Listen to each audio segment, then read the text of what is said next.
नमस्कार मुलांना, Excel tuition या चॅनलमध्ये तुमचं स्वागत आहे. आपण संयम आणि समाधान या धड्यावर इयत्ता 8वी साठी प्रश्न उत्तर पाहणार आहोत. तर आता आपण सुरू करूया. खालील प्रश्नांची उत्तरे प्रत्येकी 5-6 वाक्यात लिहा. प्रश्न पहिला, कसे जेवावे याबद्दल श्यामच्या वडिलांची कोणती मते होती? उत्तर, श्यामच्या वडिलांच्या मते आपण आपल्या पानाकडे पाहून जेवावे.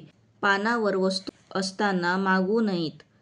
येईल तेव्हा घ्यावे. पंक्तीत सर्वांना वाढायला आणतील तेव्हा आपल्यालाही मिळेल. हावरेपणा करू नये. शीत पानाबाहेर सोडू नये. पानात काही टाकू नये. पानातील पदार्थावर टीका करू नये. पानात गुंतवळ किंवा काही सापडले तर निमूटपणे काढावे. त्याची वाच्यता करू नये. दुसऱ्यास वर करून ते दाखवू नये, कारण दुसऱ्यांना किळस येते. विषारी वस्तू सापडली तर मात्र सांगावे. पान स्वच्छ असावे. प्रश्न दुसरा, अळणी भाजी खाण्यामागे वडिलांची काय दृष्टी होती? उत्तर, श्यामच्या वडिलांचा संयम दांडगा होता.